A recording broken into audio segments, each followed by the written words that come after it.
My mother tried to ruin my wedding because we didn't let her organize the entire event on our dime. I'm incredibly distraught and stumbled upon this sub trying to make sense of it all. Not quite sure where to begin, but for the last 6 months my mother has been making my wedding planning a nightmare, to the point that I've almost called it off myself for the sake of my and my fiance's sanity. Let me be clear, my fiance and I have been planning it ourselves with what little money we have. My mother has only tried to control it without offering a penny. Since we don't have a very large budget, we decided a micro wedding would be more suitable and intimate and enjoyable for us and our closest friends and family under 20 guests. Apparently this was strike one. On my side, I have a large family with many aunts, uncles, cousins, nephews, nieces, and actually double if not quadruple since my parents divorced. On my fiance's side, she has her parents. That's it. This was also a deciding factor for us in keeping the attendance to a minimum, not to completely overshadow her family. So we rented an Airbnb. We reserved an officiant. We scheduled catering. We ordered a wedding cake. My fiance bought her dream dress. I bought a custom suit.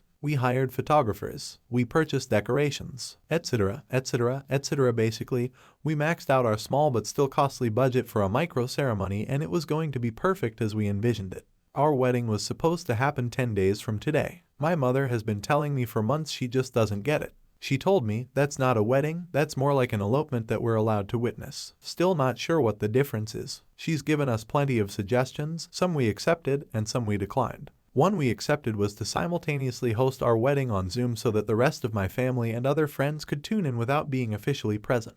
One we declined was to cancel the whole thing and instead let her organize the entire event on our dime. There was nothing I could do to help her understand why we wanted to do what we wanted to do, despite multiple phone calls lasting several consecutive hours. She has a tendency to rant, and she's done so many covertly heinous things along the way that I'm just going to skip to the chase. I'm not religious, but my family is Jewish. My fiance's family is Catholic. My fiance converted to Judaism of her own accord, had nothing to do with me. She was in the process before I ever met her and wanted a Jewish wedding. Didn't matter to me what kind of wedding we had, just that we got married. We settled on a Jewish wedding. I am technically Jewish after all. All this naturally caused some division and controversy, but I thought the Jewish part might at least make my mother happy more than my fiance's mother anyway. I couldn't have been more mistaken. My mother basically weaponized her religion that she also does not observe or practice, by the way, against us, continually telling us we're making a mockery of the faith and our wedding simply won't be Jewish enough. So, what does my mother do? She calls up my fiance's family to introduce herself, which turned into, I'm told, an hour and a half of her berating these poor people about their knowledge of Judaism, of which they have little, and essentially goading them into saying something derogatory. She accuses them of anti-Semitism.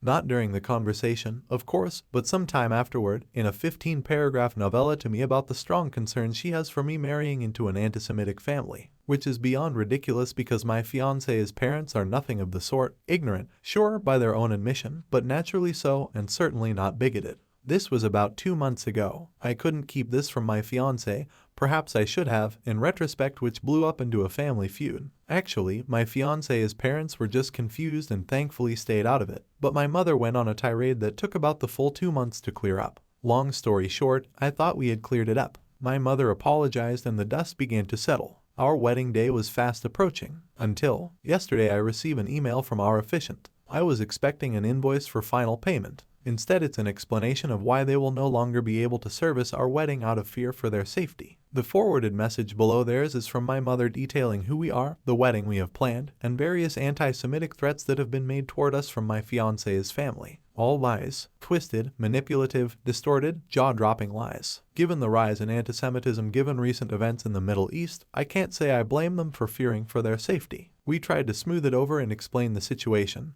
that there's no threat of violence and that my mother is emotionally unwell, but they weren't having any of it. They officially canceled on us, still demanded payment in full, and now our wedding is ruined. We won't be able to find another officiant in time, and if we do, it won't be the wedding we've been planning for. Plus, my mother is no longer invited, obviously, and we're concerned she would show up just to cause more controversy. So we're stuck eating the cost of our entire budget for nothing, and now I have the intense embarrassment of having to tell our family and friends that we need to cancel. I told my mother not to ever contact me again. I guess my only question is my mother a narcissist? Comment, sue your mother for damages. Hire the best lawyer you can find by the hour and sue your mother for slander and libel resulting in the cancellation of the officiant and the wedding. Refuse all contact with her and suggest she go through your lawyer. Instruct your lawyer that any and all discussion with your mother with the lawyer will be billable to your mother. In essence, to complain to the lawyer about you will require her to give the lawyer a credit card number to bill against. Now, go elope and have a good time. I think a trip to Las Vegas may be in order. Scheduling a wedding around a meddling parent is a challenge. Your mother is piece of work. I would also recommend going no contact.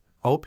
My mother texted me shortly after to say she was horrified by what happened. Playing dumb. I reminded her to never contact me again and not to force me to file a restraining order. Comment. I think the lawsuit is in order, but I also don't see why you need to pay an officiant who won't officiate. What service are they performing? Their backing out could honestly open them to liability if they refuse to perform the service or offer a refund. OP. I haven't paid yet. I'll have to review the contract in detail, but that was their excuse. Threat of safety. They're right. The officiant, female cantor, was actually pretty understanding and was making us believe that she would still do it if we hired a security. Then the owner of the efficient company we hired her from got involved and said no way, F you pay me. Update 1. Okay, that's not my only question, and perhaps a stupid one at that, but I was being genuine since I don't know that much about it. A lot of commenters have shed some light, but one thing is clear, she's got a mental disorder, and it's toxic. Beyond that, people have made some really great practical suggestions for what to do now, and we thank you. My significant other's mother actually went out of her way to call a local synagogue on our behalf, and I think we may have just found a rabbi willing to fill in. Now to hire security and we could be back on track. Update 2. Still looking for someone for the ceremony, but very optimistic we will be able to salvage this in one way or another. We have decided not to cancel outright, so something will be happening, whether it's a wedding or elopement or celebration or funeral. Joking about that last one. As it turns out, hiring an armed guard is incredibly affordable, so no worries there. At this point, we'll have one no matter what. And my mother is not welcome, also no matter what. As for the efficient, they did put in time to create a custom script and meet with us a few times, so we settled on half and I bit the bullet. Probably could have fought for less, but I have more important things to deal with at the moment. Regarding legal remediation, thank you for some explanations of rights, but y'all can stop suggesting it. It's bad enough my mother is struggling mentally, not to mention physically. In no way would I ever want to ensure she's made destitute as well. I'm not trying to get revenge. Of course, I'll do what's necessary to protect my family, but that's not where we're at, thankfully. Lastly, a few commenters seem to think that I didn't stand up for my fiancée or her family during my mother's tirade, or that I was indicating I should be keeping secrets from my significant other. That's a misinterpretation. I do still wonder if there was a better way for me to handle the situation in general. But I absolutely defended my fiancé's family and tried to put my mother in her place. Clearly, she couldn't handle that, and this has been the result. I did receive an email from my mother's husband last night. It sounds like it was written by her, in which they both pseudo-apologize while blaming the officiant for what happened and try to explain that what we've needed all along is a real rabbi. Is this what we call a flying monkey? As politely as possible, I told them both to FO. I'll update again as necessary, hopefully post miraculously salvaged wedding.